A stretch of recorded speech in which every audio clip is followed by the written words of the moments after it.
Ready? Just let me know when you're ready.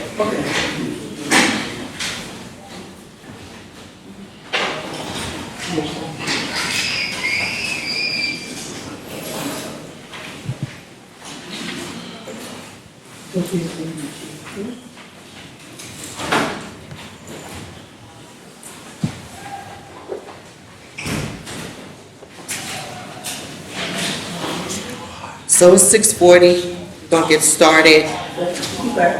And we're going to start with attendance for our committee members.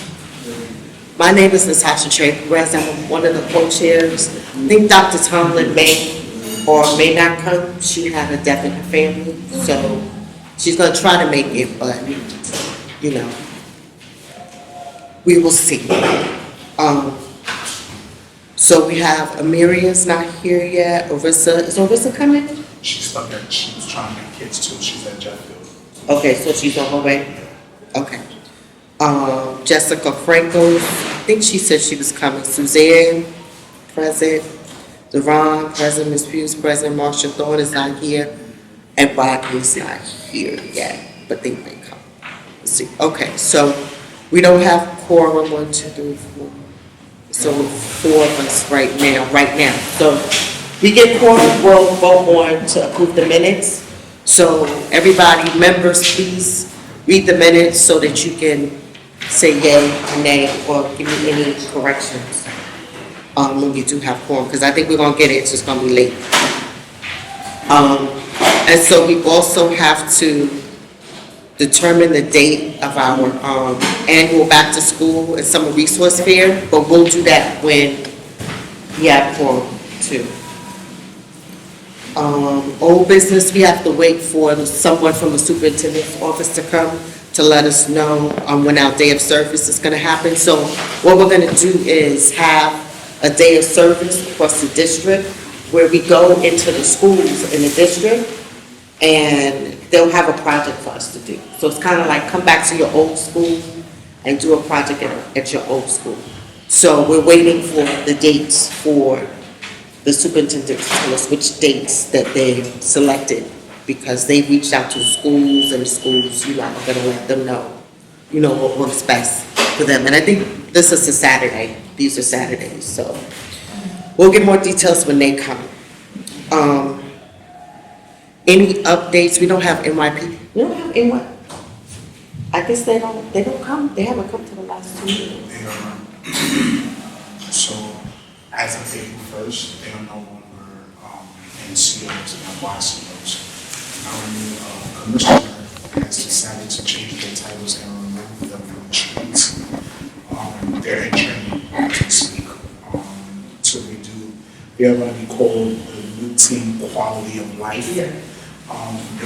Their routine, what they normally do, come to our meetings, do school activities and stuff like that. It's going to be similar, but they are changing their title around. What's it going to be called? It's called the Quality of Life Team. Quality of Life Team. They work 12-hour shifts, and they're going to be forced to do more street activities with, not unfortunately, but it's kind of messing up what we have going on with them, with the schools and doing activities and stuff. So I won't have a final answer of what their full report will be as far as what they do, but they are snatching them from the community activities. And that's a major issue right now. But that's coming directly from the new commissioner.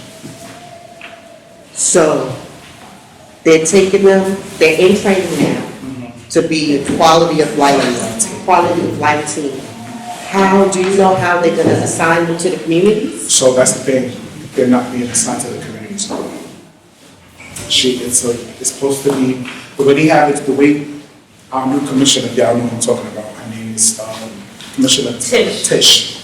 She took them out from being YCOs and NYCOs out of the community-based programs that they are doing.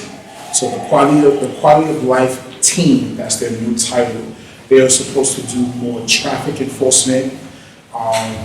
They are cutting down their time with stuff like this, basically. She took away half of their community service. And she's putting on more in transit, on the streets, things of that nature. So they will be here, but they won't be here, if I'm making any sense. Like how they always was here, their time is now being cut.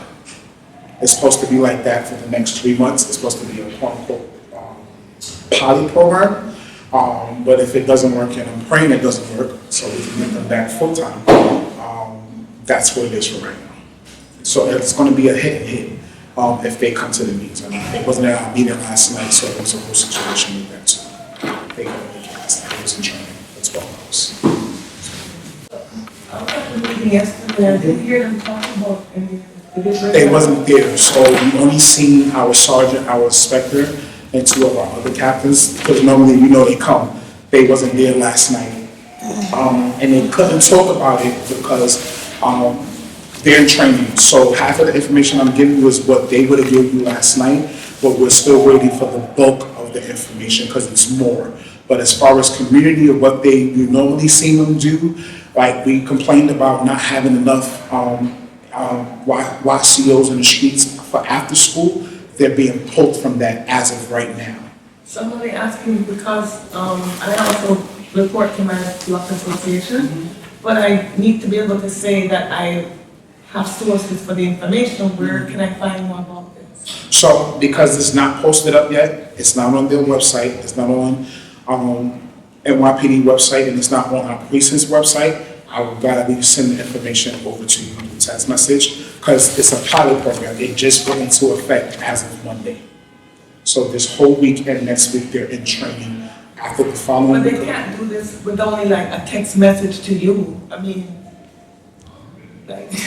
I get what you're saying. It's not only so. Text message to a friend. I mean, how?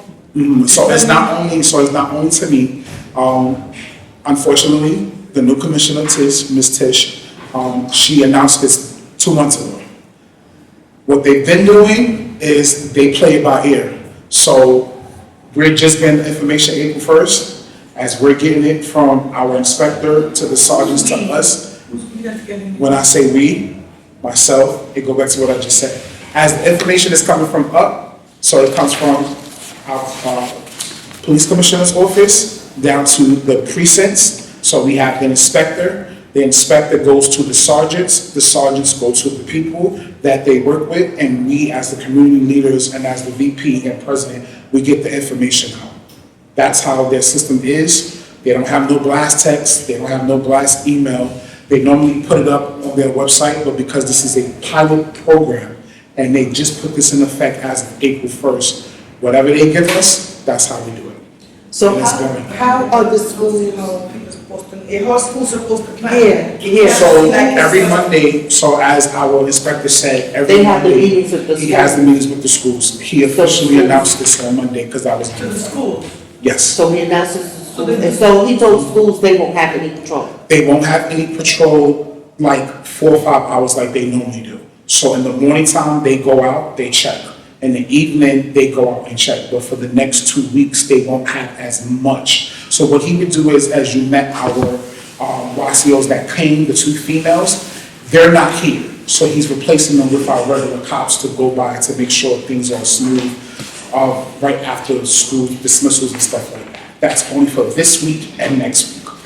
After they come back, he will know what they're going to do moving forward. But this is how we're getting the information. I hate to go back and forth, but we had a community council meeting yesterday with We the did. police inspector. Why didn't he say that? I guess you probably were paying attention, because that's the first thing he said out of his mouth. He did say that. He said it out of his mouth. Yeah. He specifically said, the reason why our YCOs and MCOs is Oh, not here. yes, he did. That's what he was talking about. I didn't get the So, connection. connection. I got it, okay, he did say, but he didn't say all the stuff that he added, he just said. He couldn't give all of it. Okay. So I'm giving all of it. Don't tell nobody I'm telling you. So when, by the time we have our next meeting, we'll have a feel of like how this is impacting our schools. Yes. And so you're on that call on Monday? Yeah, I was. On Monday, so like we want you to download that stuff to us so that if we need to say, this ain't working, we need to like come up with our points and say like, this isn't working, if we need to do a resolution, if we need to do something to let them know this is not working.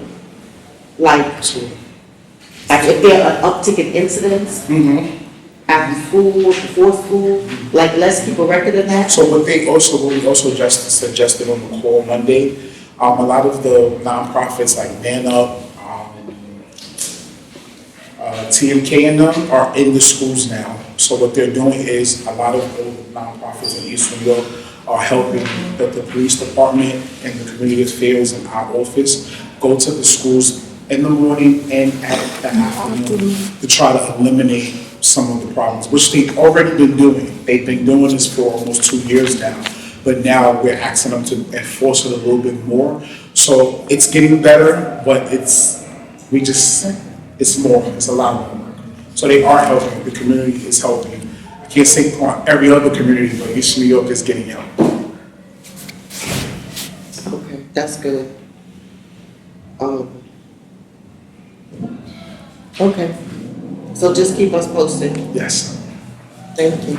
That's not good to hear, but we'll see how this quality of life tool works.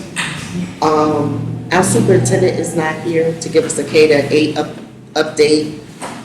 Dr. Tomlin is not here for our high school update. CEC 19, Ms. Pugh, you have updates from CEC 19? CC, while President is here, Joyce Branch. I was not prepared to be making a speech. I came to observe. Oh, that, I do recognize you now. Yes. I watched the town hall. Town hall, yes. Mhm. I watched the town You hall, went so, down. yes. So the town hall went well, as you've seen. She was able to answer all of our questions, which was great. And as of CC 19, our next meeting is April 8th. Wait, let me make sure I'm saying it right. I'm sorry, what is your name? I wanted to. My name, is Joyce French. I am the CEC president. And our next meeting is April 8th, right, at 6 p.m. And it's held at PS 13, 557 Pennsylvania Avenue. So that's all I can tell you right now. Okay, I actually have some highlights from the meetings. I was taking notes to bring back. Okay. So the highlights from the town hall. So the chancellor did the town hall, it was March 24th, Yes. at Vista. What is that? On Elton. So Elton and Atlantic. So it was very good. It was very good, very informative. And some of the updates and the highlights were that 96%, our district has 96% of their teacher positions filled. They're giving stipends to teachers who commit early to the district. They have a teaching fellows program. They're giving career and tuition assistance. They're providing, of course, professional development. And they're planning to hire 1,000 teachers in September, teaching fellows in September. For class size, this year we're at 46%. We're supposed to be at 40%. Let's see. There was only one merger in the district. Enrollment is good. The kindergarten enrollment is up. Middle school is stable. They opened up a D75 school in the district. Of course, our superintendent told us already that they're doing a lot of rebranding. They have 26 hydroponic labs. We have 3 magnet schools. There was a discussion about why some schools have early lunch at like 10:30 in the morning. And then she said that, they're looking at programming and trying to support schools so that they can fix that. Sometimes it's co-locations and it's hard to fix it, and sometimes it's not even co-locations. It's just programming and a lot of kids and everybody gotta eat lunch, so. But they're working with schools to fix that. They also talked about bullying, support for bullying. They have more codes in the system to really decipher and code and classify bullying, because there's so many different types now, and they're really focused on it. There's also a way that you can report bullying online, and you can track it online. So they're really working on that, and there's a respect for all liaison in every school. And they also have a restorative justice program.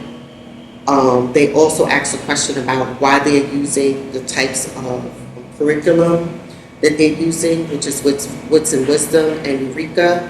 And they said it is high quality, it's been vetted, it's been, it's tested, it's research-based. And so they said it's gonna take time for it to really work. They're still training teachers, and it's gonna take time. It doesn't, when you change curriculums, it takes time for it to seep in for the teachers that are teaching it and for the children that are learning it. So they ask for patience, but, they stand by, the curriculums that were chosen for the district. Also, for children with IEPs, they have 8 related services providers they hired. So we have people that are able, providers in the district that are able to provide the children with their services. They also have 5,000 social workers. And I think, what does it say? They also have a social worker intern program. I think 20 higher ed social worker interns, something like that as well. And then, of course, foundation aid is still something that we're fighting for. The budget hasn't been passed yet. They're saying it might be passed around the 15th or something like that. But there's a $350 million gap that we're going to receive if they don't fix the way that the foundation aid formula is set up now. And so what they want to do is have a regional cost index added, and also extra money for students that have disabilities and temporary housing and multi-language learners.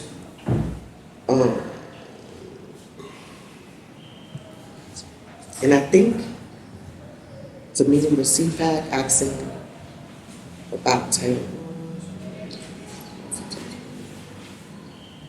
And then I think the superintendent saying that she's meeting with CPAC, or the chancellor said she was meeting with CPAC and asking asking about the Title I chair people, the SLTs, the parent associations. She's looking and meeting with them to talk to them about ways to bring parents together and just getting feedback from parents. So essentially, that's what. You did better than me. Okay, with your notes. That's the summary of kind of what was covered in the Chancellor's Town Hall.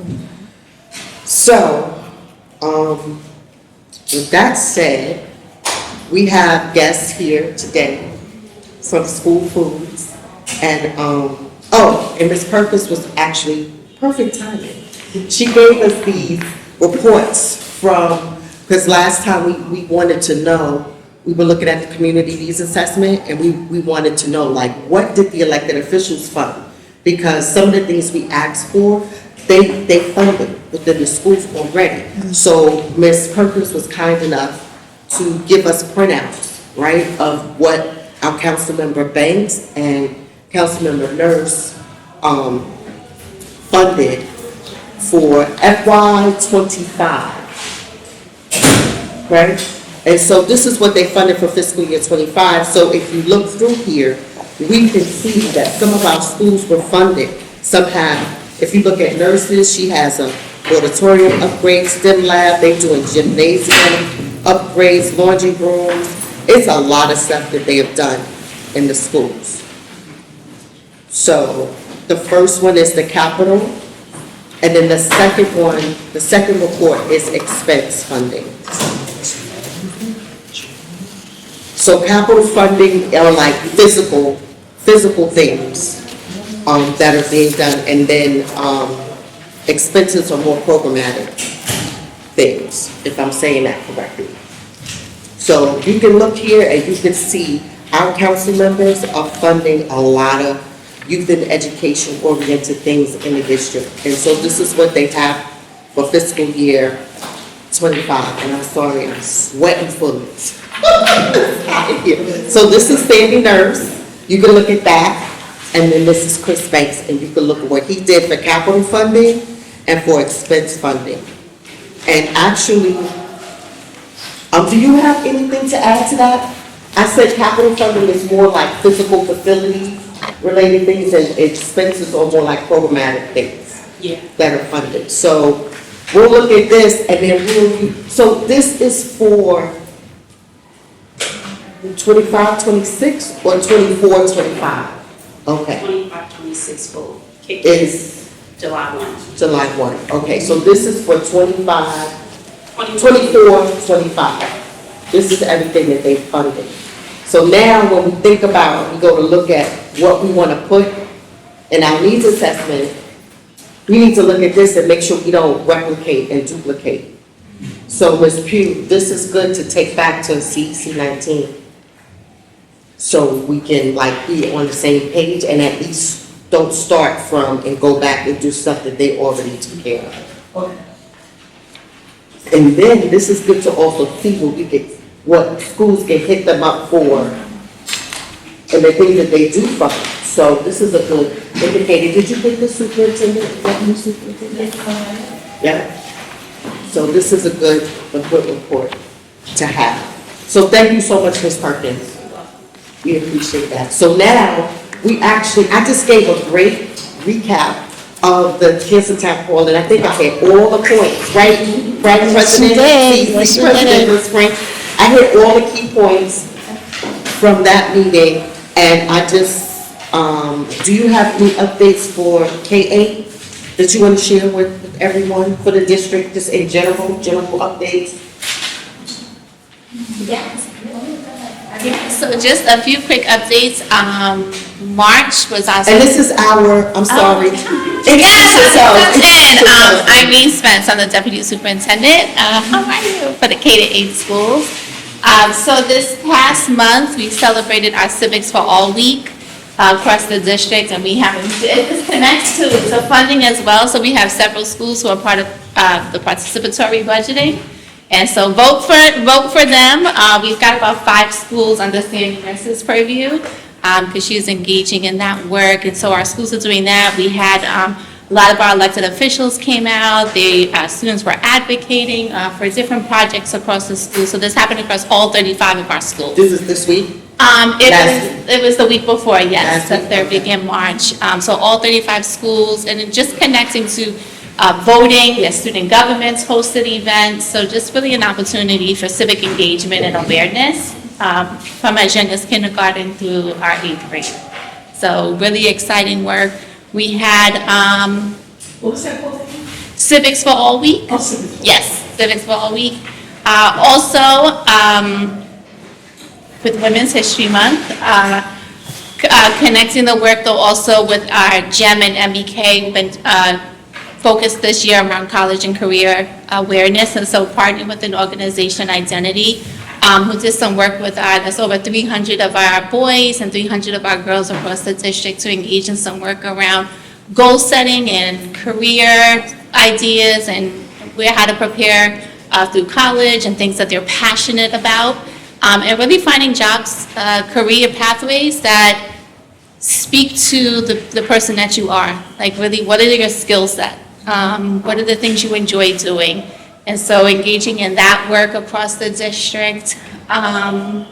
We had a great visit by Deputy Chancellor Rux and Chief Maribel Hulla came to PS 149 and PS 345 in March as well, and really to celebrate the work that the school leaders and the teachers and superintendents team is doing around job-embedded coaching.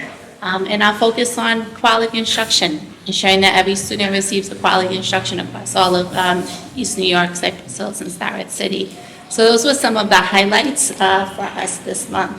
And it's just testing is coming up, so we're preparing for the New York State ELA math assessment. So that's pretty much there's break, and then there's one more week and we test. So that's the last week in April.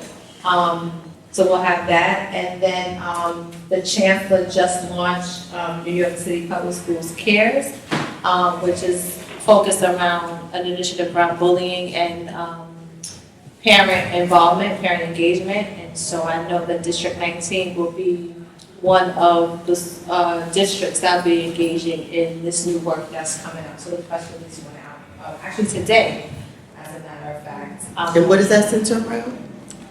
So New York City, New York City Public Schools cares is going to be focused around bullying. So one of the ideas is around students supporting other students. So sometimes they don't hear it from us. We can keep talking to them about the bullying, but it now is about students or kids supporting each other around this work. So excited to see that it's going to be launched. It's new, so we're waiting for further guidance. But it was nice that we all were together to hear the launch of this new program. And then there's also ways of how we engage parents in this work.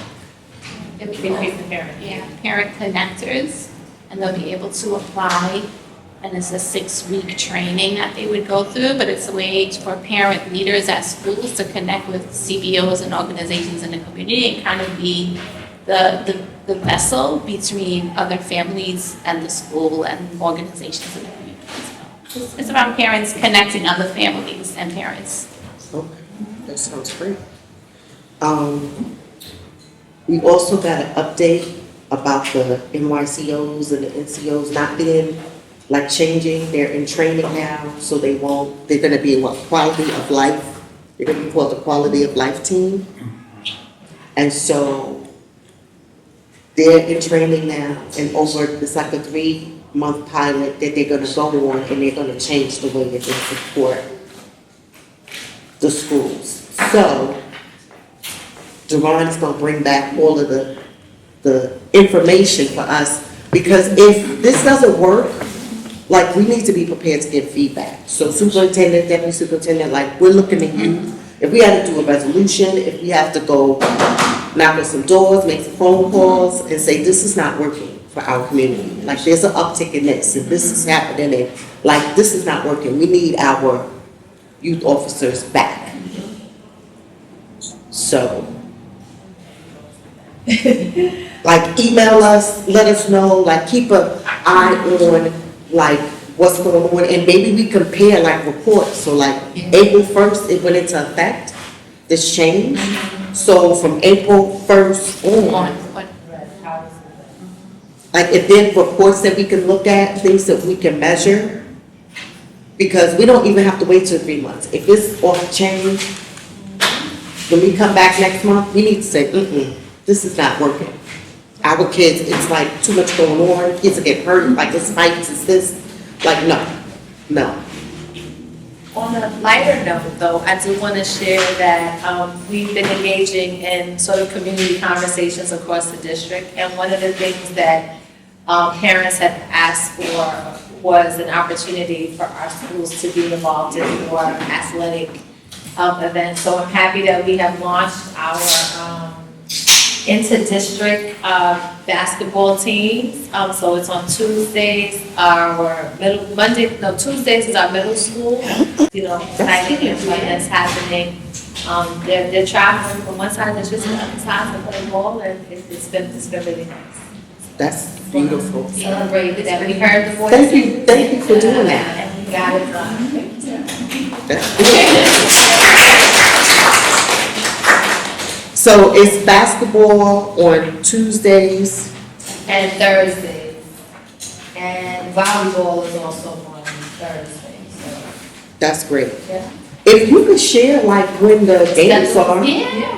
They come out every Monday, so we can focus you on the Wednesday. forward it, and then we'll share it, because I'll come to the game, my big mouth. And be ready, because they are fun. Right. That's great, I would love to, Yes. yeah, we will come, those are things like we could support and we could come out and be a part of, right? Absolutely. So, and the only other thing I think, did you guys have any more updates?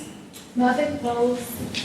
Did you guys pick a date for are we still gonna be able to do the D19 day of service? Yes, but principals, with principal discussions, they asked for May 31st. May 31st? Yes. The identical testing will be complete. Testing will be done, they want everything to be And so, That gives us more time. yes. Good Yes. plan. Yes, and so we're sending a survey out, we have it crafted for all of the leaders for ideas around The the project. different projects, so then we'll get that to you to kind of flesh it out.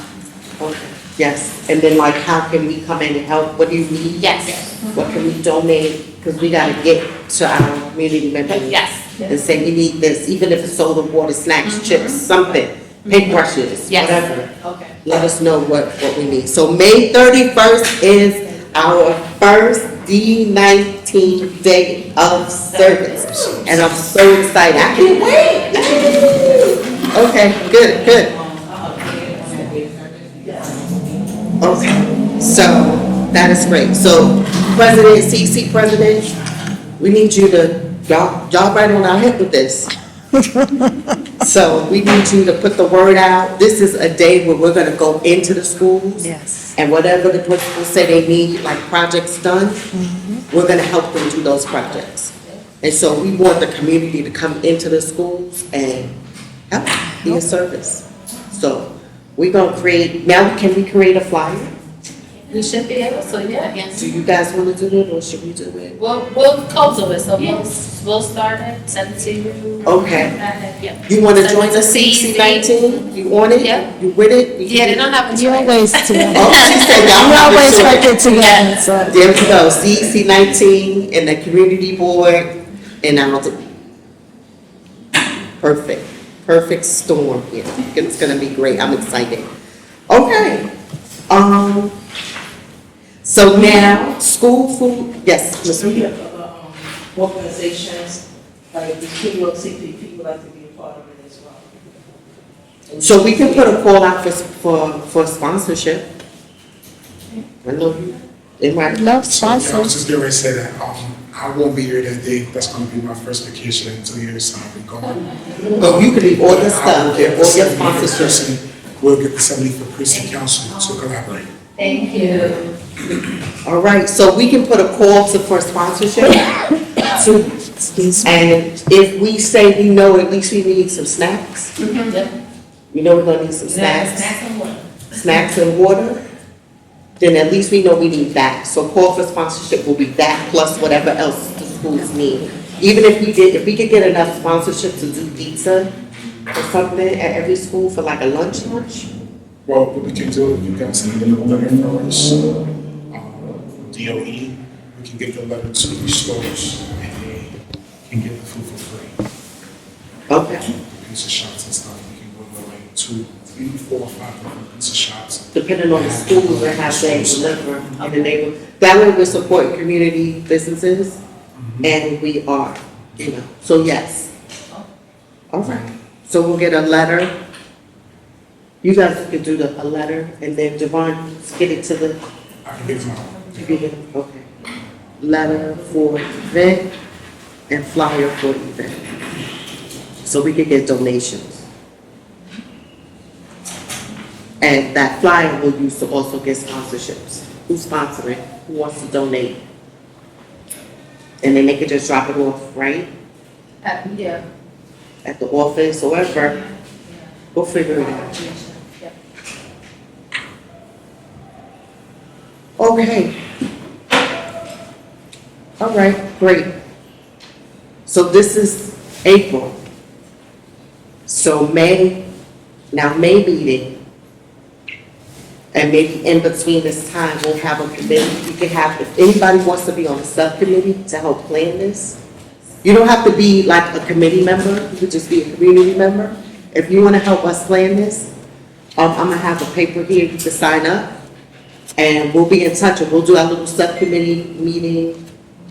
And by the time we come to our next meeting, we'll have stuff lined up, okay? So, all right. So now School Foods is here, they have joined us. So stand up and introduce yourselves. Yeah, come up here. Y'all come up here, both of y'all. Take these two chairs and pull them in the front here with me.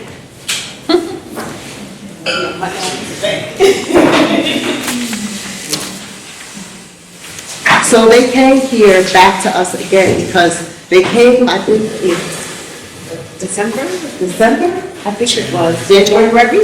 January, and, you know, we wanted them to come back because, you know, people always have something to say about school foods. And what we want to do is really have a roundtable discussion to talk about ways we can improve and like help school foods, like, be great, be better, be great. Like, it's good, but it can always, everybody can always improve, right? Yes. And so, just hearing from each other and just talking to each other about, like, some of the things that we could do to support. And so, introduce yourselves. Okay, so my name is Natasha Hurdle. I'm a school food service manager, and this is, My name is Serafin Jean Leslie. I'm a school food service manager. the last time I believe my district supervisor was here, but she's unavailable to come today. So I'm here to take her place. I just want to say welcome, everyone. Hi, everyone. We do have new menu items, as usual. We're always pushing out new things for kids to try, different items. We have new items on for the spring. Spring breakfast, spring lunch. We have the new lemon pepper chicken, jerk chicken. Where is the food? What's going on? I'm sorry, we do, next time, okay. We promise that next time, I'm gonna remember the next one. It was long ago, so, yeah, let me remember the next time and see if they could bring us, a little sample of something so everybody could small cup. taste exactly what their students are getting. So you will have what, jerk chicken? They do have what they call the Caribbean jerk chicken this spring. We also have lemon pepper chicken also in some schools. We have that's for the spring. We have the guisado chicken is back also. What's that? It's like a Spanish stew chicken and guisado beans with rice. How do you spell that? Guisado. QRS. ADO. Guisado chicken. Okay. And lemon chive peas, I believe it's a sweet pea with like a lemon chive seasoning. So those are some of the few items. We have a caprese egg omelet for breakfast on a ciabatta bread. Caprese what? Caprese. Yeah, I No, know. got it. No Okay, caprese? caprese egg omelet Egg sandwich omelet sandwich, okay. for breakfast. And they've been seeing the hash browns and home fries since the winter, so. Okay. All right. Have you tried any of this stuff?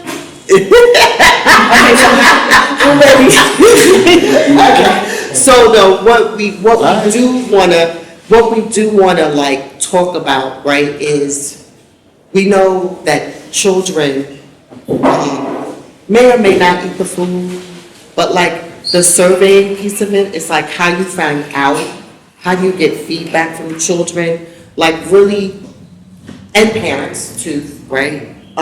Getting the feedback on that, because before you said, hey, we just have a QR code on the wall, Right. and they can scan it if they want to, blah, blah, blah, but like, you probably don't get like much feedback. It depends. It depends, Yeah, right? I'm So sure. like, what, Different district. like, you have to ask people, the children, what they like in order to know, what they like, right? And so, how do you think, and I'm asking you first, because you're our student that's here, And parent. like, have you ever seen the QR code or used the QR code to like give feedback on school foods? They have it sometimes on the sign in the cafeteria. Do you use it? You ever do it? No, Your friends do it? I don't think so. We're not supposed to have a phone, so how? Some schools have them. That's true. That is true. That is a good point. Now there's gonna be a cell phone ban in schools, right? And most schools don't let the children walk around with their phones to scan the code. So I'm gonna say this, I know for high schools, yes, they do take their phones, but for elementary schools, junior high schools, those kids have their phones. Some schools. The ones that I know, In New York, they take their phones, they don't have their phones. not at 218, not at 292, So then not they at, take, 89. my niece and nephew, they They- take, they lock them up. 218 has pouches. at 218, they take their Why they phones. always getting lost? Huh? Why they always losing? They pouches. They're savvy. Yeah. So they have more than one, or they have, That way, they keep them? when they put it away. So they don't get them? Okay, well then I stand corrected. I thought that they do. But truly, that's only one issue. That's only one marketing ploy that they try to get students to use their phones so that they can. But we always have the website, you know, we have Instagram. We do taste testing in schools. Just this spring, they did arugula pesto taste testing, arugula pesto pasta taste testing in Transit Tech, which got rave reviews. Yeah, okay, wait, hold on one second. You said arugula, I said, ooh, but that's just me. They also did falafel taste testing. We have to kind of. And so you said you did an arugula pesto in Transit High School? Yes. You came to the school and did the testing there? They did. Actually, the cook that's on staff there in that kitchen made the pasta according to the recipe that we sent out. And then they gave it to the students to taste test, and the students got to say yay or nay, like it's a good thing or it's not a good thing. And if it's a good thing over throughout the city, because it's not only Transit Tech that gets to do it that time, they do get to see it on the menu. So it will be coming up soon. We have posters, so when the kids can see the picture, they have a good looking of what they see. Your eyes make you eat when you say, oh, that's what good. We have those things posted too. Okay, so she had a question first, and then you. So, we're a household of vegans and allergies. Although we qualify for the free breakfast and lunch, it can get expensive because my son has food allergies. So my question is, what's being done about the menu as it pertains to food allergies? Because right now, it does not cater to students with food allergies. Okay, so we do, as parents, I think we're able to see, like, you can see what's on the menu for that day, right? You can see actually what's on the menu for the month. We do offer meatless Monday and vegan Fridays, or plant-based Fridays. No, don't say that. No, we have this. What's going on? Say no. You go to What's going? We won't put that on record. Going to? What? So What's being going? Question, hold on, I'm sorry, question. So if he doesn't feel comfortable telling me the Yes, school, what's let's good? respect that. Yes. And I want to apologize because we had way more kids coming, but a lot of them got sick. Okay. So Alright. that's respect. Whatever he wants to No, say. not the school, but the district. This is This is Yeah, it should be distributed. I mean, when we look at the There is- menu for the month and the week, but that doesn't change. So to know what is in our products, like we don't facilitate, or we don't, I don't know, like we can't accommodate every allergy. We try to accommodate the majority, like peanut-free, some schools have a peanut-free zone. Or peanut-free schools. There's some schools that don't have peanuts at all. There are some schools that we can't say, because there are times that our products, there are times that our products are made in peanut factories or near peanut factories. So yes, But we do have a nutrition breakdown for the nurses, for us. It could tell you what's in our menu items. So if it gives you a menu item, like say today is the barbecue chicken, it can tell you the caloric intake, it can tell you what's in it, it can tell you what you have, but it's not, what the ingredients are, so that you'll know, okay, I kind of can't give my kid this today. So I think what Mom is saying is that she gets the menu, Yes. but it's not enough. But there's a nutrition breakdown, that's what I'm saying, there's a nutrition. She sees that, but she's saying it's not like based on So, being a vegan. so in his school, on the menu, it's like, it's the usual. So when it comes to the food allergies. Is he high school? A lot of times, Can I ask, he's high school? so a lot of times he has to double up on whatever's available. So it's like at your school, they have, It's a CB5 C- days, Yeah, and it's like sad, it's like rabbit food. This is a man. string beans. It's lacking. He's a CEE school, I can tell you that because it's a high school. That's If one you're a of the high things. school, they have turned all our high school cafeterias into CEE, what we call a CEE school, which is mostly a grab and go kind of situation. It's like, and some junior high schools have it, and some elementary. What does CEE mean? What does that mean? Is that, It's like grab and go? Yeah, it's, to explain, it's a grab and go, food court kind of. Was that an acronym? it's like your Yeah. ignorance What is was- what. I'll get back to you on what exactly it is. CEE, Yes. like what? Is that like the bag lunches? No, like that's that, it's different. hot food. It actually looks like if you go to a food court or if you go to a college campus or maybe even I don't know, like a rest stop, and you're able to just grab your food and then get to the cashier and pay for it, it's that exact thing. So there is not too many people interacting with you anymore, right? But that same situation, that child is supposed to have a variety of food at that option. So whereas it used to be So what just does that one. look like? I'll explain. Like, so in elementary schools, back when we used to have one entree, one starch, one vegetable, a fruit, and a milk, right? Now they have chicken tenders every day, mozzarella sticks every day, pizza every day. Well, let me rephrase. Chicken tenders and pizza and mozzarella sticks.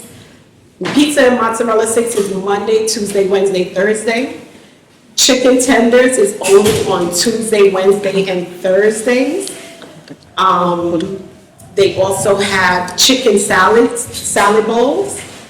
They can have a grilled chicken salad bowl or a fried, like a chicken tender salad bowl, like popcorn chicken sometimes, breaded chicken salad bowls. Sometimes they have a vegetarian chicken salad bowl, a vegetarian salad bowl, excuse me. Let's see what else. So after something you just named, He can't eat any of it. half the stuff you just named, he can't eat. So that's like. I mean, even, they also have the salad bar. There's on the menu for the day, there is a special item, that's a hot item. That hot item, which is the hot entree for the day. So sometimes it could be fish, sometimes it could be chicken, sometimes it could be falafel. Sometimes it could be, rice and beans with no meat.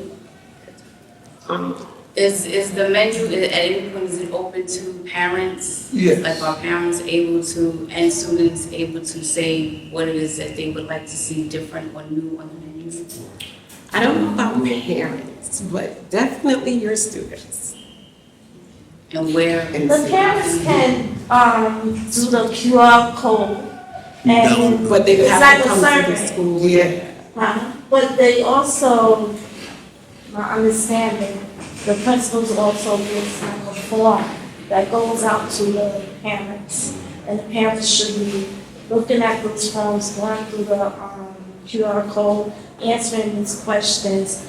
Like if you have food allergies, that should be in the nurse office saying that this is an allergy to this, so that they can accommodate the food. Now, the lunches are a variety, it's not just one. The menu will say one thing, because that is the hot meal for the day, but there's a variety of meals that they can take. And they have a salad bar, unlimited salad bar, that they can also eat, which is very good, I heard.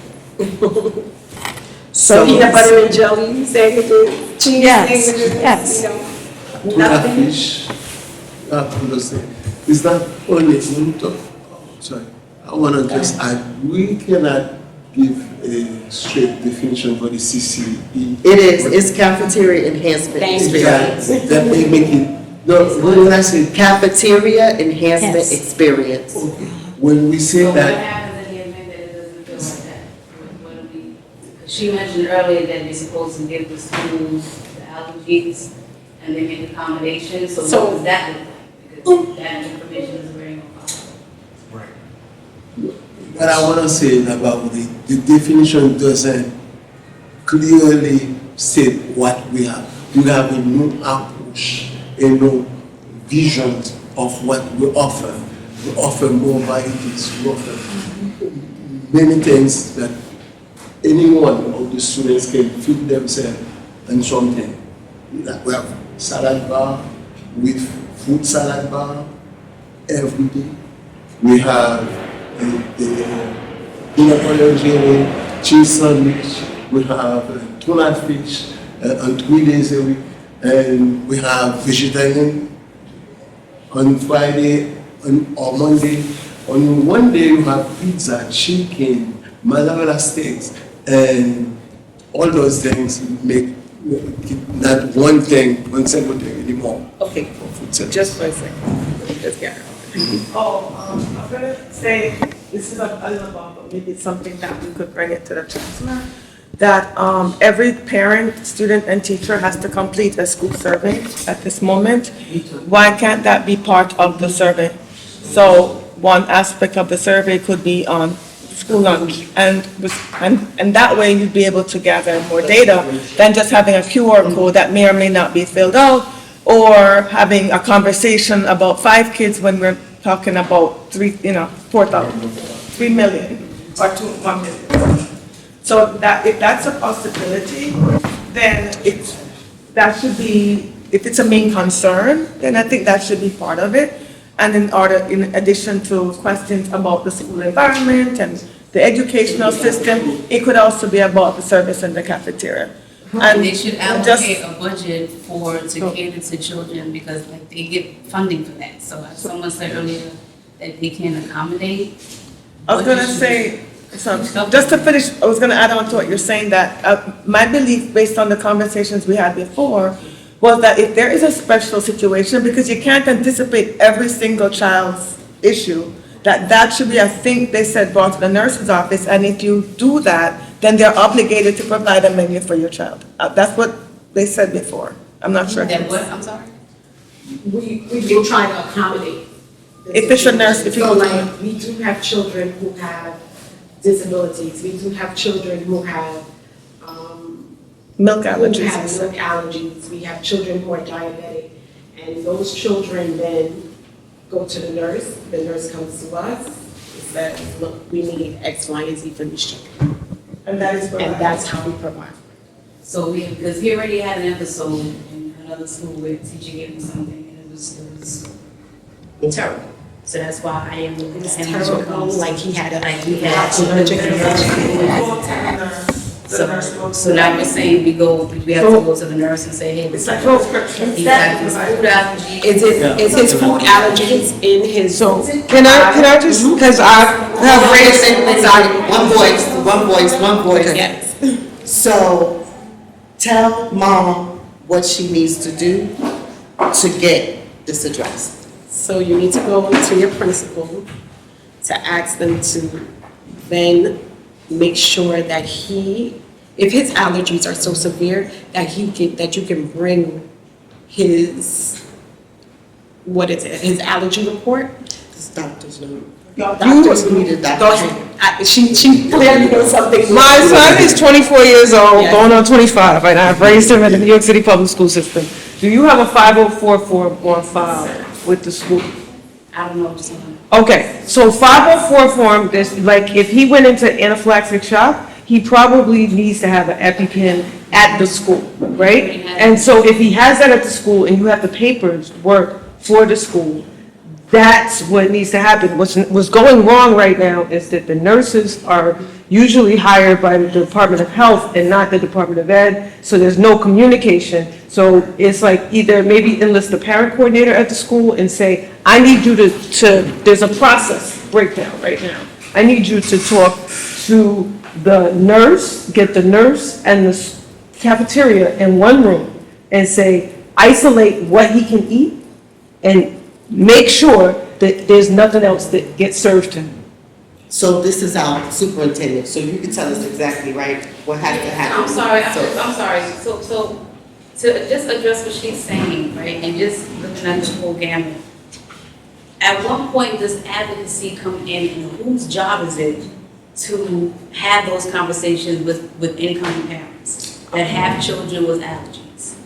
I'm not gonna lie to you, it's your job. Let's let the superintendent answer. Deputy. Deputy.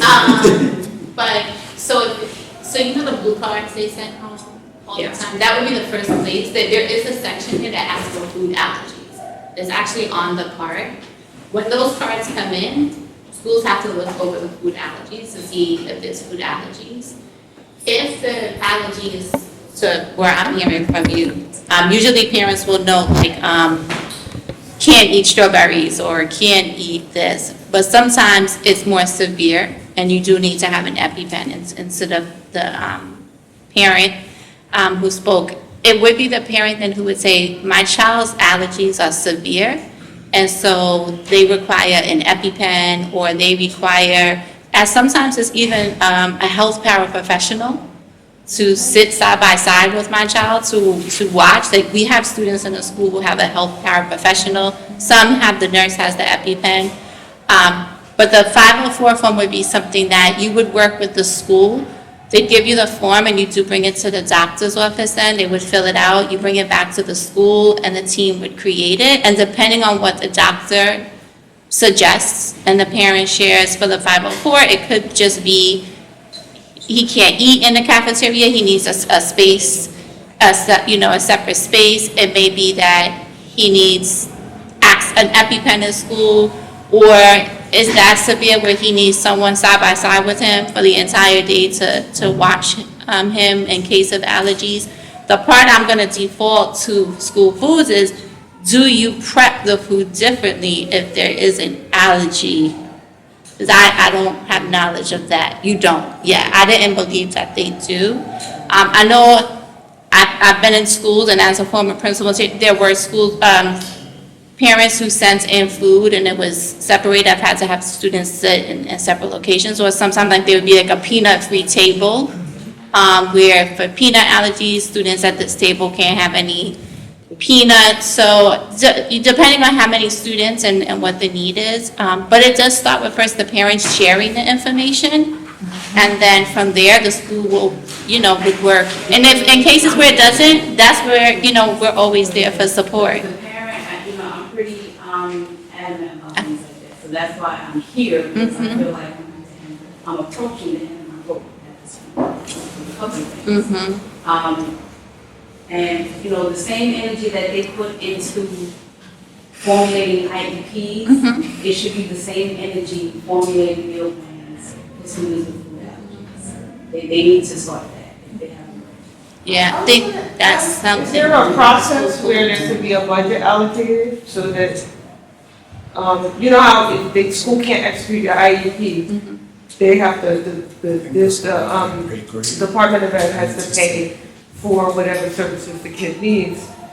Is there a process in the same sense? Currently for food? For food or, No, the school food option would come currently through That's school it. food. Okay. You have something? Oh, so I wanted to add on to what you said. So the food budget is different from what they have in their budget. So to piggyback on what all of you saying is, I have to speak, I advocate for the community. And I'm gonna speak on behalf of the kids that are not here. Him sitting here, his mom sitting here. Back then, they used to have the not QR codes, the school cards with the emergency contact, they still have it, all this stuff. And I'm really sorry that the kids cannot come because we have so many that are in 302, 219, 218, 202. We have schools in Starrett, all over that I work with and get to see that the school lunch is not good. My first question is, do you guys pop up to the schools, just do pop-ups? Yes, so we're managers, so we currently have 3 or more schools at the moment. Some of us, cover a lot more schools. So we do get to come to our schools at least once a week. We try to make it there at least once a week, maybe twice a week sometimes. So yes, we are there. We do provide our staff with recipes. We do provide our staff with a book with the menus that they have to follow. Department of Health is there at least twice for the school year to make sure that we're serving a safe meal. So, we do have other things in place. We have a department that's within our department called HACCP, which prepares us for Department of Health, so to make sure that we are serving a safe meal. We have a quality assurance department that also comes in to make sure that everything that we're serving is not outdated, it's not expired, that it's of a certain quality. Make sure we're getting the right USDA. I asked that question, now do you tell the schools that you're coming or you just pop up? Okay, thank you, that's the first question, I promise I'm gonna get out your way. The next question is, I heard you say something about pictures. We all do this, restaurants, fast food, we see a picture and it looks so amazing, and then when we get the food, it doesn't look like it. A lot of kids see that, and then when they see it, it's horrible. The reason why I'm fighting so hard about this is because I used to be 500 pounds. I am a cook. I am a master chef cook for over 25 years. Restaurant, food truck, I know how food is supposed to look. You said something about some of the schools having the to-go. So like you go to a fast gas station, we'll pick up and go, right? I strongly feel that the school should not have that for plenty of reasons. I've been to multiple schools, not just in East New York. I went to Bed-Stuy. I went over to a few other schools in Bed-Stuy, but then I also visited some other schools on the opposite side, which is Linwood and Sunset Park. And they have a complete different aspect of how their lunchrooms is set up, how they have things organized. The kids in that area have a say-so on what the menu should be. The kids have a say-so of what their lunchroom should be like, right? But then over here, you guys said that you went to a certain school, certain kids are tasting or whatever. My proposal is, how about we go to every school? We have a whole school year, whole 12 months, right? How about we make a calendar where you visit every school and let different cultures of the students taste something and let them decide? That's like a major issue because one school will represent the entire high school area, right? I'm just for example, I'm just saying. And I don't think that's necessary because over here in East New York, if you come to freaking K-Lane has a lot of Hispanic, Honduran, and Arab kids. But if you come over to Thomas Jefferson, it's nothing but our African American, so it's a different culture. You understand what I'm saying? So I just think that should be effective. I know short staff, get all that, you know what I'm saying? But we need to open it up because the DOE has their budget, but also the food department has their own budget. And we should open up and give some more options. Okay, so I have a question Let me just in regards to that, just to piggyback off of that, because he's saying that in other districts, schools can switch up and change their menus. Is that a possibility? Like, how does that work? Because How does that work? And is that possible? Because I feel the same way he does. Every school's different. Every single school is different. But we have one menu for all the schools. Right. So is there a way to switch that up? So when they got to the point where they standardized the menus for the city, because I've been here for like 18 years, right? So back when, before, it wasn't really standardized. Before, it used to be the managers get to decide what they would cook for their kids, and whatever the kids like, that's what they would eat, you know? But now we have nutritional standards, we have USDA guidelines that we have to follow. So with that, they have standardized the menu throughout the city. Now, they do offer options, like, let's take for instance at 218. 218 has a halal menu as well. So that means that those kids who are now Bengali, Arab, they have a meal that they can have. So they're getting halal items that they can eat and consume and be okay to eat, and their parents feel comfortable. 214, 159, you have schools that do separate certain things, but to describe what you were saying, that it should be every school, it is going to be every school that gets that choice. I just made transit because that is my school. No, it's perfect. I get what you're saying. But 292 has it like last time. what you just said, we need options for kids that can't take milk and stuff like that. What we do, we do have lactose, we have soy milk, we have lactose-free soy milk options. Not supposed to be injecting soy. No, that when they asking for it. So, my last question, hold up, sorry, my last question. A lot of these schools, I'm going back to median fat. A lot of these schools, the commercial stoves were taken out. Yeah. Right? And the issue I'm having with that is a lot of the food is already coming prepared, and a lot of the staff, kitchen staff, is preparing it still wrong. I have a problem where a 7-year-old, and I'm so mad I didn't bring him, can tell me, Uncle Deron, my chicken nuggets was frozen. I went to Bed-Stuy, school right on Ralph and Fulton. I know the principal very well. I know it right there. I just said, hey, let me come do a pop-up. And that's not my district, but I just went to go see what it was. Went in the lunchroom, another kid, frozen chicken nuggets. So, how? We don't have chicken nuggets though. Chicken fingers. Chicken, to me, is one same thing. So, my thing is, you guys, it comes in a box, they take it out, and they didn't even know I was watching. This is the stuff that's going on when the supervisors and people are not around. They open the boxes, throw in the chicken nuggets in the commercial oven, boom, boom, boom, and then take it out and slap it in on the warmer. How can we fix that? Well, they're gonna, You know, most likely, the cook supposed to take the food from the freezer the day before and put them in the refrigerator. It happens that some people, different cooks, different people, act like that when they are late or when the food is not enough. So you guys know this already. No, it's not even happening. you're enlightening. So what I'm gonna say is, every cook does something different. Everybody does, tries to cook them at the best of their ability. Now, they do have the guidelines, it's not that they don't. And if we don't know about it, we can't fix it. So now that you're saying, we can always, but we always make sure, like, if you've ever seen their book that they have to use to be able to prepare their menus every day, at the top of it, it tells them, cook your foods to 165 degrees, right? Because they have thermometers. We are run by Department of Health. So we do need to be able to say, yes, this is how we're operating. They have to keep a record of the temperatures of everything that they cook that day.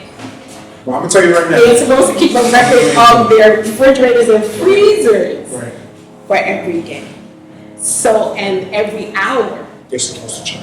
So now if there is a situation where they are serving frozen food, that is something that they can check, and especially if it's a hot menu item that's frozen, that's a problem. So real quick, time is running short, right? And I just want to get to a resolution, kind of like something where we can resolve, first of all, feedback. Like how can we better get feedback So we're to us. to you guys on, is the food good? Is it frozen? Is it edible? Right? So how can we better do that and make kids say something to you? Because a closed mouth is not gonna get fed, Exactly. right? And so how can, That's a question. Okay, Can we- wait, I'll let her finish. how can we, let's get some ideas on the table on that. We have the adding it to the school food, to the I'm food thinking survey. because this issue is not, this is not isolated. I represent a mass of Mhm. families. Okay, so this needs to go high to some decisions. This, what I wanted to ask is like, just like you mentioned the halal menu, who does she have to go to, or like, where's the advocacy to get to a specific allergy menu? It's like the top 20 allergies are shared by most of the kids, like they can create a separate allergy sensitive menu. If there's, I'm gonna say this. Yes, there isn't. But the people, it starts here, like this meeting, because I remember being a manager starting out where the halal community was now moving into this district and they were fighting, like always, there was always a pushback that their kids needed a separate menu. And they finally got it.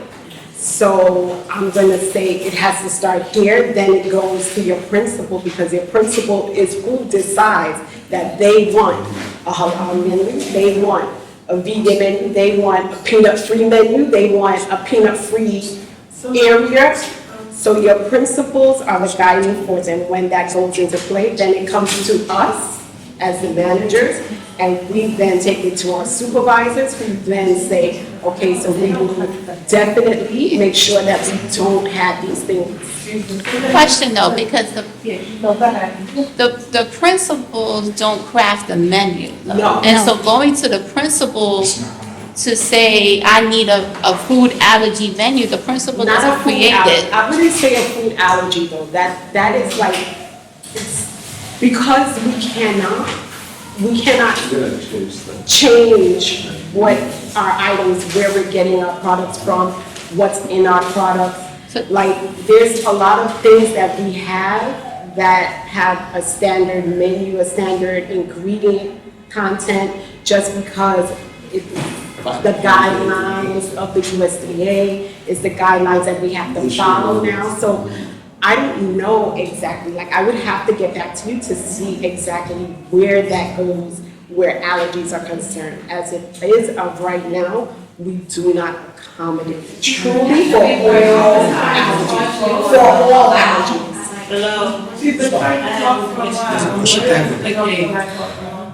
Y'all saying you're doing the food thing, right? I'm from CB5, and I have 8 years.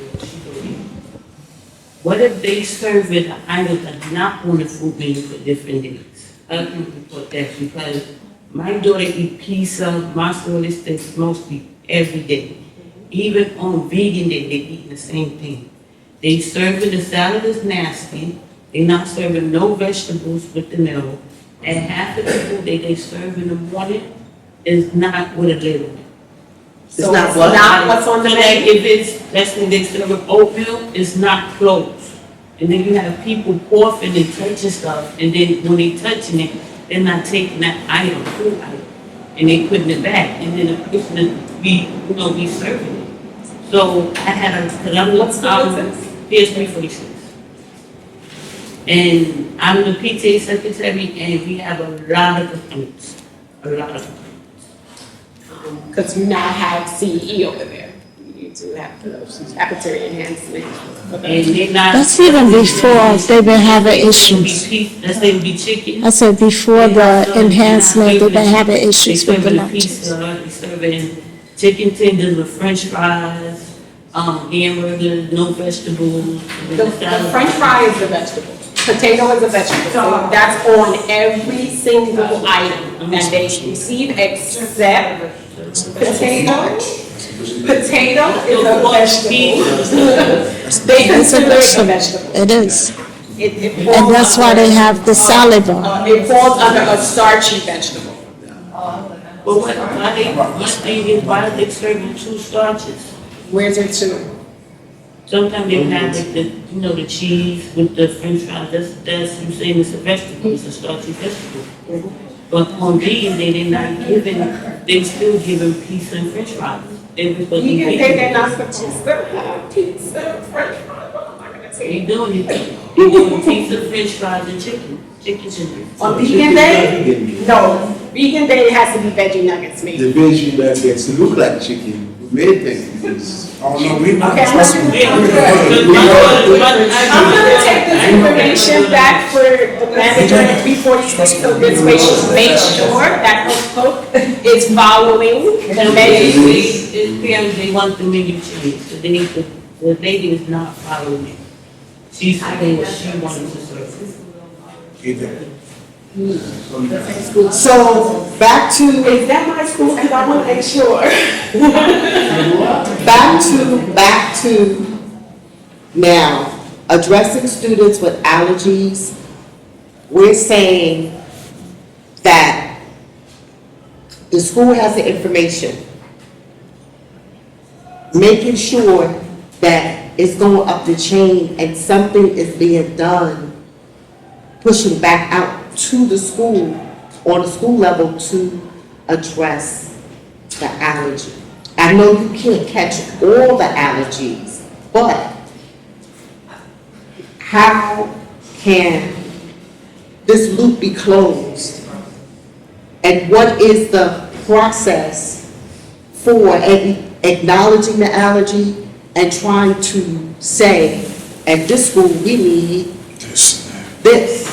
We qualify for the free breakfast lunch, but it doesn't feel like Everybody, it's 6 I dollars. can speak for my household qualified, but I'm still spending. What's the so it's I know he doesn't want to say it out loud. What school? Oh, she'll tell me. Okay, so we need some type of protocol Yes. identified for, if we have allergies, do this. Because, and if you also, we need a better way to collect information. The QR code, that's null and void in a school with no phones. We can assume kids don't have their phones. So there needs to be a better way to get feedback from kids. If they're not gonna go to no website, they're not gonna go to no, like, what are you doing? So I want- And how can you get feedback from kids as far as, and when they have complaints too? Like, there should be a hotline or something, Something for them anonymously. whatever it is. Okay. Something's gotta be done to collect information. And you could even collect information from the school. How much food are you throwing away? Yes.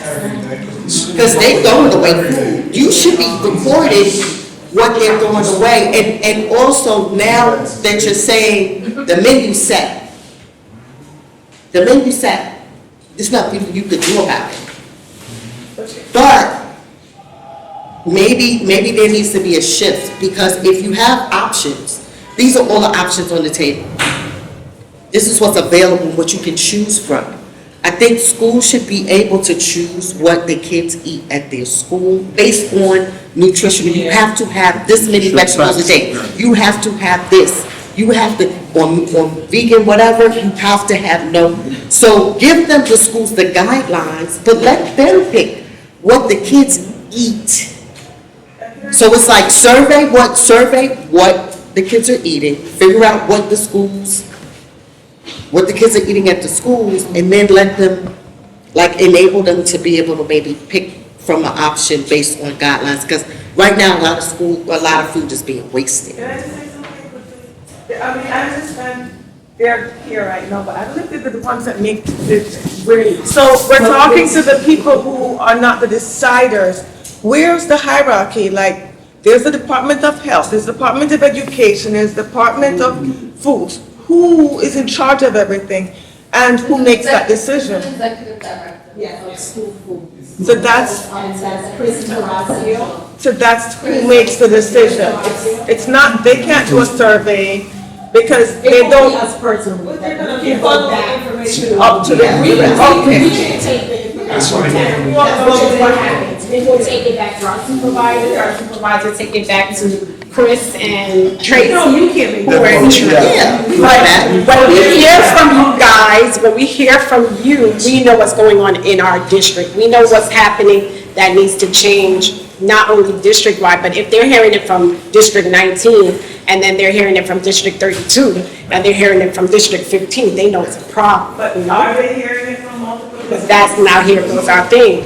It's on. Are we hearing it? I'm not really sure. I can't say. They're going to D19. But we work here in D19, so I can say if something is happening here in our school here, I can forward this to my supervisor so we can correct the problems going forward here. Yes. As an allergy mom, I will tell you that this is something that, like, we had a whole Parents Association committee for allergies. And my son went to school in District 15, so it was parents that had a lot more money to influence how their kids got protected from allergies. But every school has this issue, and I'm so glad you came here today to talk about this, because it's the first step in making sure. Never seen them.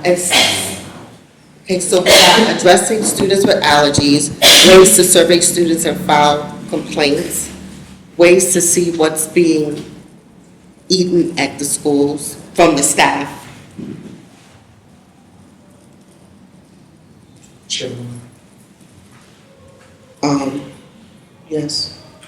I just wanted to say, the reason why a lot of other districts may not complain, she just said something that was a key point. Some of the districts have this more, and some of the districts is not, no color you see. So the chancellor of the food needs to hear us, because just because we're this, and we may not have that, because I'm just gonna be real, that's what it is. We are your voice. No, not y'all, no, the reason I'm telling y'all, because you guys are my voice, and I want y'all, I want y'all to represent us. Because that's what it is.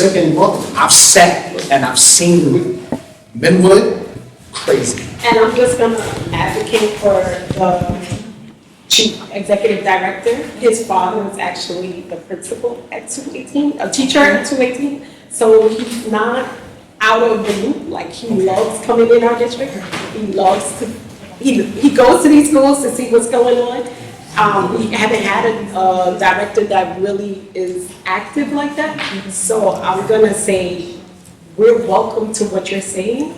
And I will definitely take that back to my supervisor so she can take that back to him, or even us. We have a spring roundtable coming up with all of the department heads so that we can let them know this is what we're hearing from our community boards. This is what we're hearing from our CEC 19.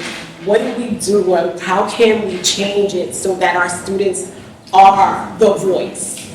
Okay, because yes, we do give our kids a chance to come up to Long Island City and make choices as to what items they're going to see on the menu.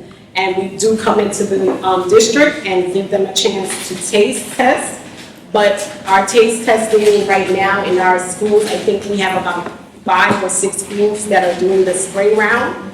So they did a winter, like a winter fall. They did a fall round, they did a winter round, they did a spring round. Those schools get to work with chefs that work with the Wellness in Schools program. They're actual chefs that come in from, Do you want more than 5 schools? Do you need more than 5 schools? Is that enough? well, we do 5, I guess, because that's the amount of staff they can allocate to us to be able to work with us. It's not, it's not only school foods, we are working alongside other coalitions, other New York Hungry Eats. We're doing so many things that will help the children understand the food that they're getting, where it comes from, what's in it, the ingredients, so that they can taste it and say, yay, I like this. No, I don't like this. This is horrible. And most of the times when they come, the kids love it. That's the problem. They say they love it, and then it's on the menu, and then they're like, I don't like it. You know, so. It's true. They also now, just to let you know, they also given a grant to principals so that they could sit with the students in the cafeteria and eat the same food. So instead of just the kids eating and they saying it's nasty or whatever, the principal and the staff will be able to sit with the students and explain what it's made of. So the manager also And they knows eating it all explain together, where it right. came from. Like right now, I think they're doing the falafel one, and that's gonna explain to the children where that comes from. It's a Middle Eastern food item, and why, what it's made of. It's made from chickpeas, and they break down everything that's in it. And then they explain to them, this is what it tastes like, and then they give them a taste test so that they can taste it. And then the kids get to say, yay, I love it. No, I don't love it. And yes, they do get to pick one classroom, but that's the principal. Like the principal will say to the manager, okay, I'll give you this class to do that.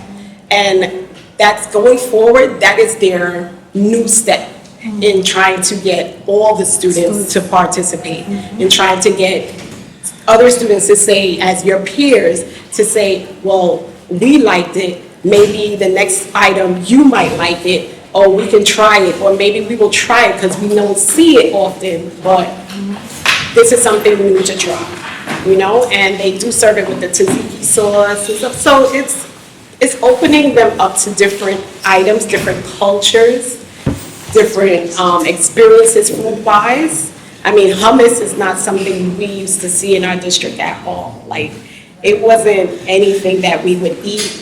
But now, our kids love hummus. Like, they're eating hummus, they're eating, I remember when they started the fresh fruit and vegetable program, where it would be like a little snack for the kids that they get some kind of fresh fruit, a different kind of fresh fruit or vegetable for the day. So even on top of their meal, they would have like right before after school or something, they would get like a little fresh fruit and vegetable.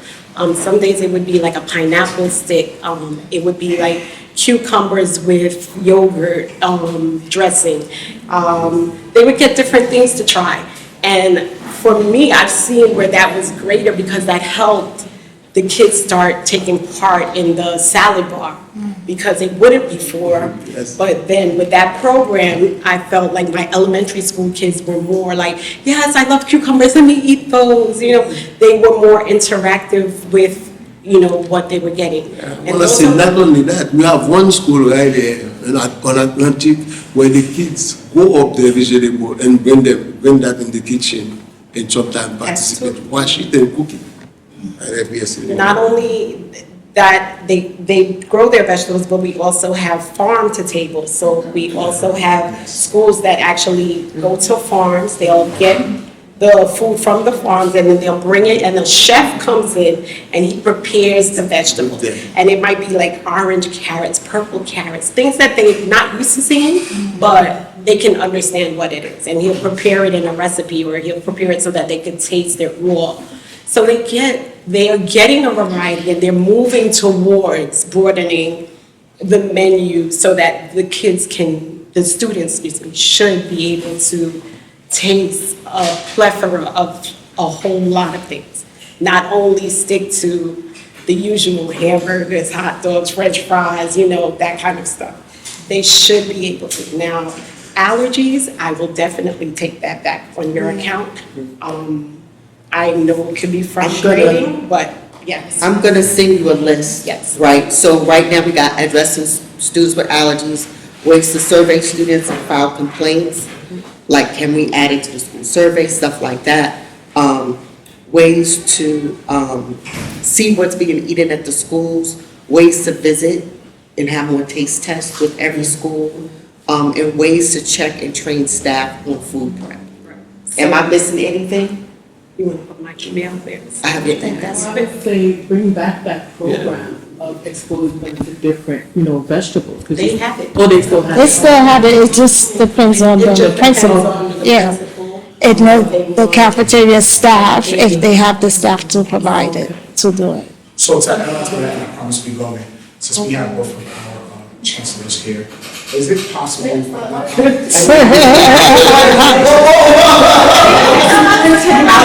down the path, you see the future. I'm sorry. These are your future. I'm sorry, and since we're on that subject, maybe, do the schools still have student counselors? Yes. They do. So maybe we should incorporate the student counselors, team with the principal, instead of the people making up their own decisions. Include them and let the student councils in schools go to this, their peers to find out. That way we can get a better report as well. I think that would be awesome to add that. And since we have Dr. Collins here, Ms. French, and our chairperson, and Ms. Evelyn Prue, she knows I'm going to say this. All four of these ladies have been nominated for our Gala 2025, and we will be honoring them out of the education department this year.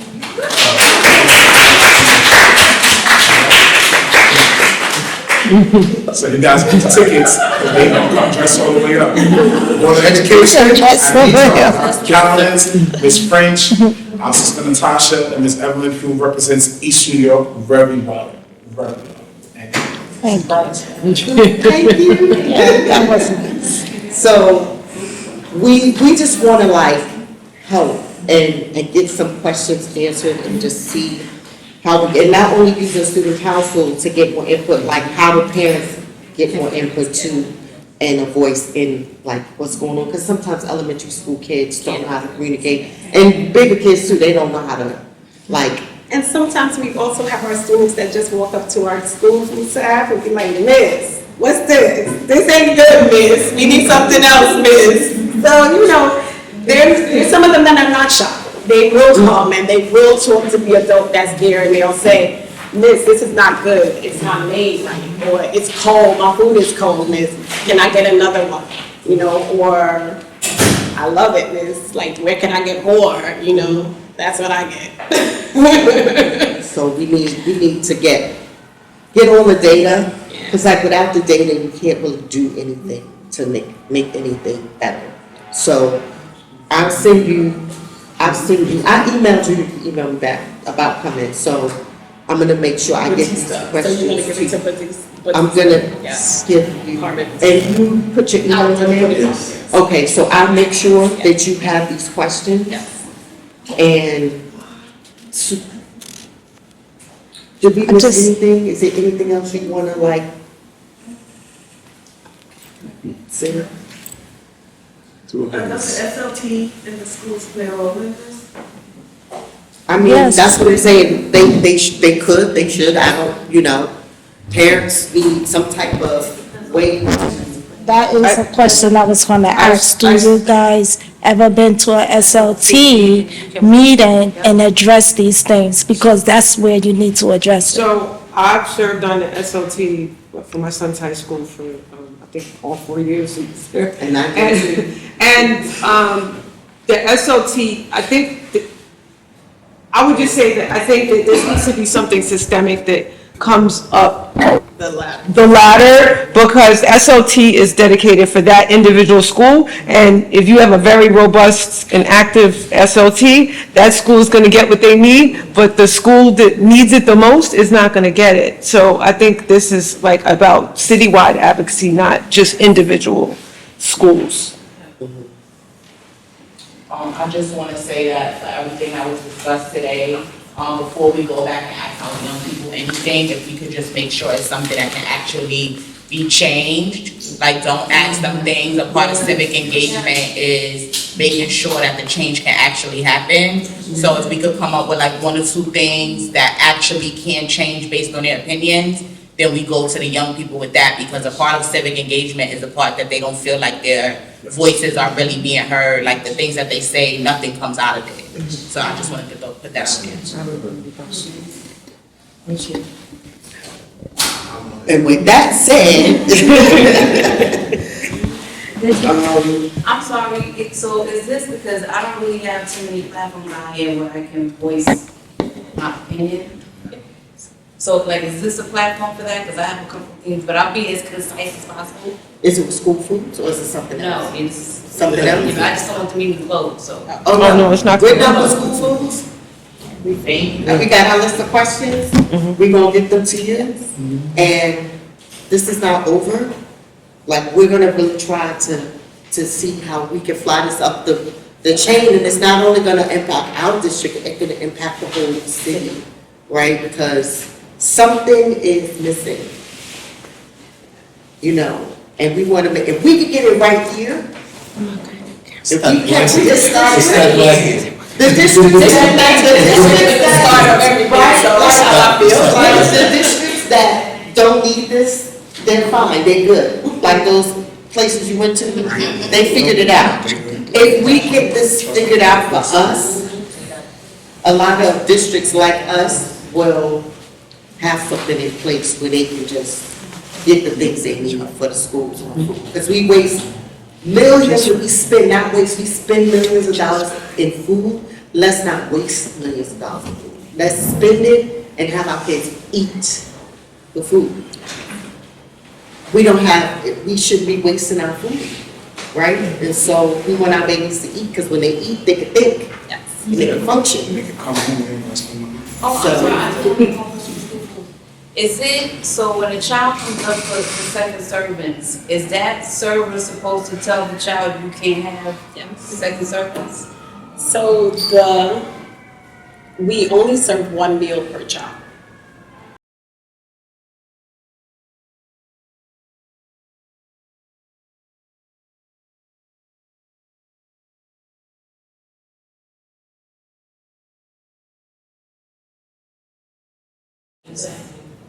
They can take the food and put it in the table and then they don't eat it.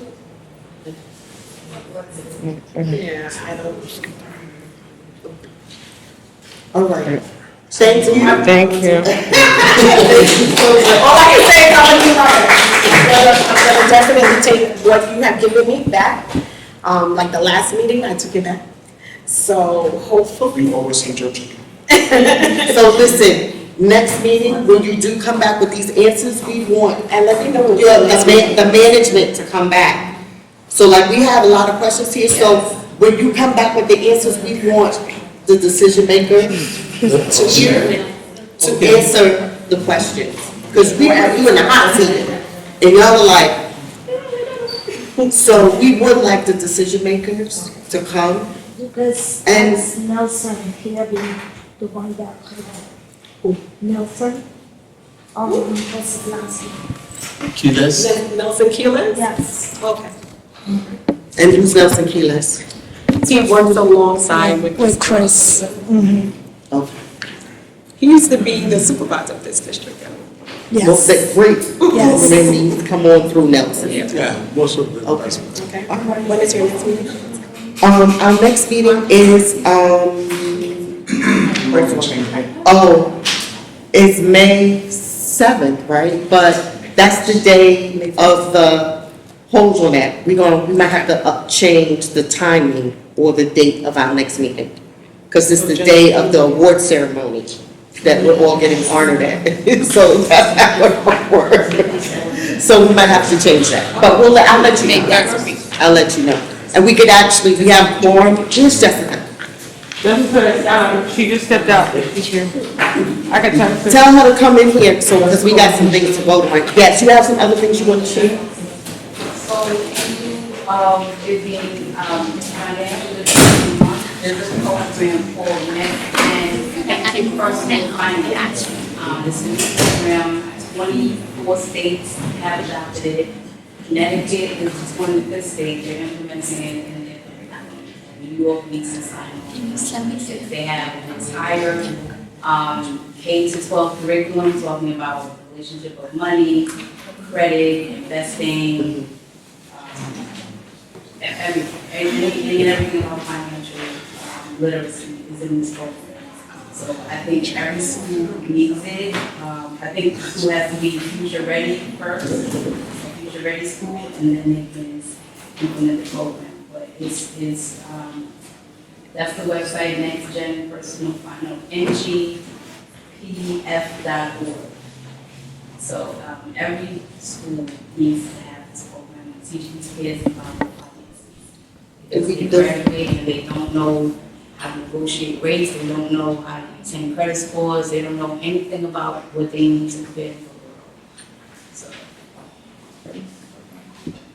next Gen Personal which is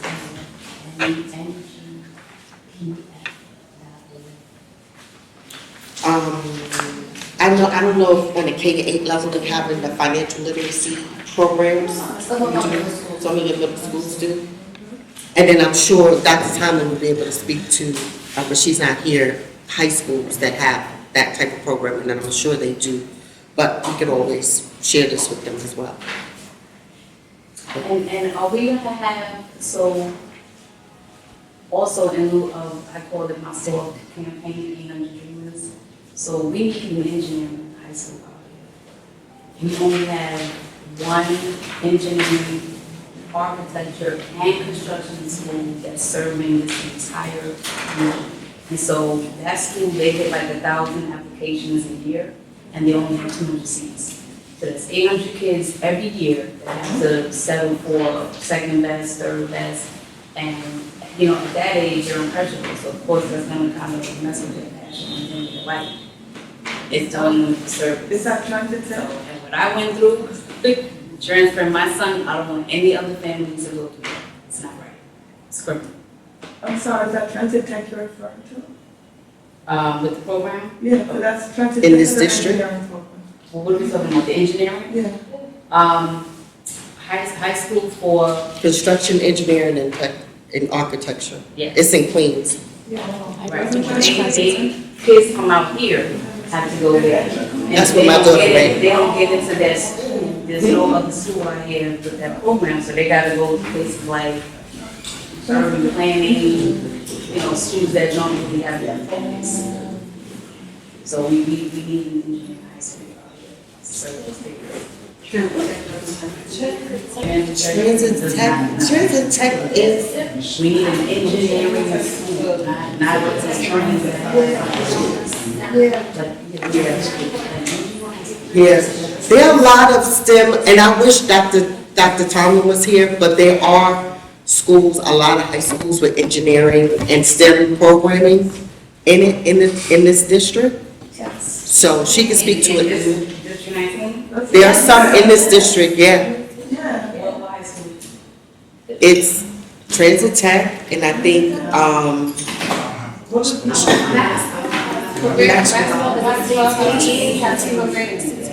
you say Maxwell? I think, no, I'm just speaking out of chance from my so they. Yeah, we can have, My son went there, he registered in electrical engineering. But I think that's the key, that there's just different components of engineering, Yes, right? There's different medical engineering, there's construction, there's electrical, right? And all equally important, right, depending upon the interest of the students. And I think I mean, certainly there's a lot of improvement to make and a lot of growth that we still need to do. And I think right now we need to brace ourselves because we don't know what it's gonna happen in the next 2 or 3 years in terms of funding, right? So we have to be ready and equipped to come out and really come out like bears to fight for our kids and fight for their education. Childcare is being cut, right? Head Start is being cut. So we gotta be ready. We'll have Title I funding. Yeah. All our title funding might be cut too, so we talking about basic needs. I think a good place too is, so sometimes it's misinformation or not enough information. We talk about it all the time, like there's a lot of stuff happening in our schools. And CEC meetings are a great place to come because both myself and representation from the high school superintendency is there. So you can find out all of the programs and things that are happening, the data that's going on in schools, the programs. Like we have hydroponic labs in almost 28 out of the 35 schools. When she was talking about like they have their own produce, they can hand it into the school foods. Like there's so many different things. Like we have schools with kitchens. Our kids are cooking. So I think the narrative has to. I get on my principals all the time about making sure they're pushing the narrative out there. But it's helpful like to come out to CEC so that you can get a sense of what's going on. I think we gave out a list maybe 2 CECs ago, like with all of the offerings that are in elementary school. I thought I emailed it. I emailed it to you. With all of it. And that's K to 8. I don't have high school. I'm gonna have K to 8 But I and know then there's high one school. for high school, and she presents at CCTV. So please come out so that there's information that's there. And we can answer. I was gonna say another resource that would be good for you, 2 resources, is for high schools, is the high school report. It comes out every year, but it's online, so it's going to tell you what academic programs are at respective schools. The other thing is InsideSchools.org is the website, and it breaks down, and they do school visits. It's a nonprofit, I believe, but they do school visits, and then they give reviews of the school, and they give a comprehensive overview of everything that school offers. So that could be a I need use. to have a more in-depth conversation about that, because I'm just saying we did that. And it would still help, trying to transfer from one school. Oh, yeah, I'm not talking about transferring, I'm just saying, as far as seeing what the academic offerings for each respective school are. We did that, we met the top criteria.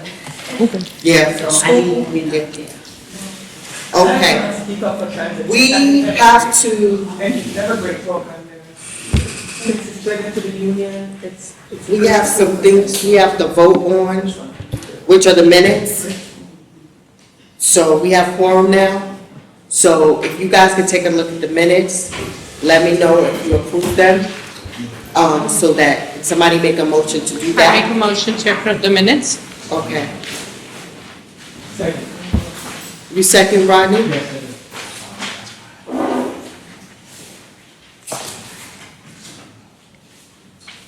And then, all in favor? Aye. All in favor? Aye. Okay.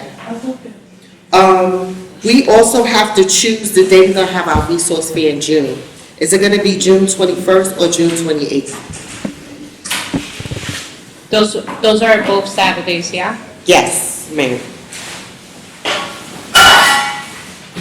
And we can partner, we can do it on our own, we can partner with Success Gardens like we have in the past. Or we can do our own thing, so we can pick, we need to pick a location, and like if we're gonna. The fair at, the park, then the park last year. We had it at the park last year, but the year before that, we had it with Success Gardens. And the year before that, we had it at the park in the street. So we've done it various ways. I like it. Not that it matters, I'm on vacation in 28, so.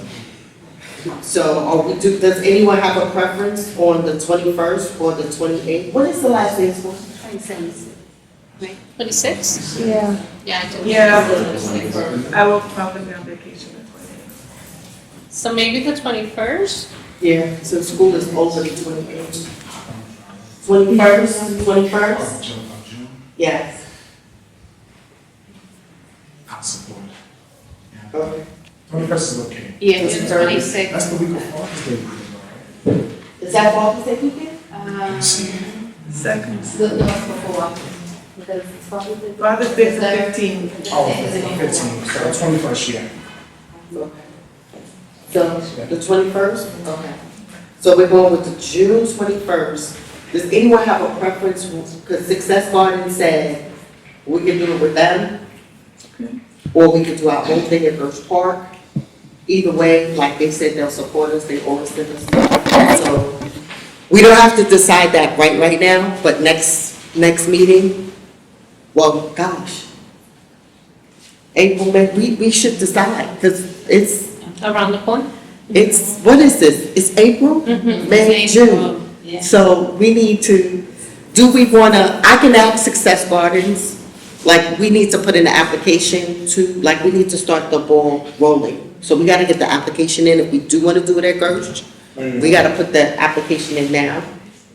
Or we can just go to Success Gardens, we don't have to do the application. And let me tell you, last year, we did the application, everything was supposed to be set. The block was supposed to be closed. They ain't closed nothing. All the cars were still parked there, everything. We ended up going into the park, thank goodness they didn't have anything going on that day. And they said, just go into the park in the little area, right, and do it there. So whatever you choose, if you choose Success Garden, or if you wanna do the block, the reason why I said no, if you're gonna do the block, all I have to do is talk to the inspector, and he'll get it blocked. But now we got less people. So we probably shouldn't even mess with that, because they don't even know. For that particular day, yeah. Because we were able to call the police and say, hey, we put in an application, and they actually came to us and they helped us. But like now, we have less people. Before y'all leave, y'all So, leave in there? I'm gonna see, with the fact that we have less police presence, and we will have less help. With the fact that we have less police presence and help with these things, it might be best if we go to see if we could do it with Success Garden. Yeah. I agree. Okay, so,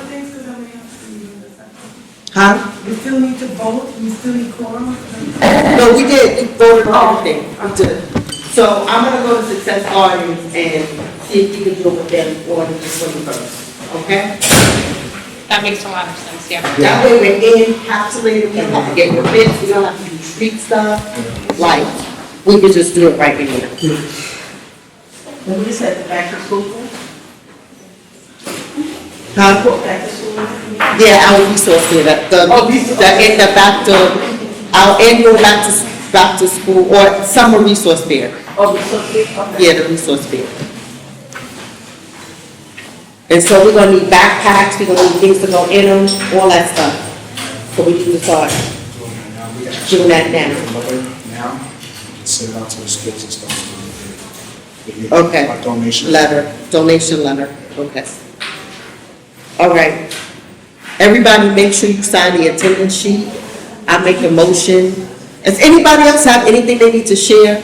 Get up there, yes?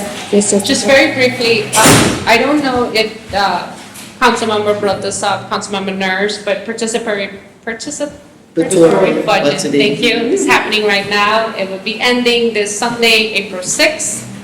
So if you are in Councilmember Chris Banks or Councilmember Sandy Nurse, please log on to, you could do it online, it's just very brief questions. In particular, Councilmember Nurse has, I want to say the bulk of the projects, they're all related to schools. So, you know, it's a great opportunity for you to give input and vote for a project in your local school.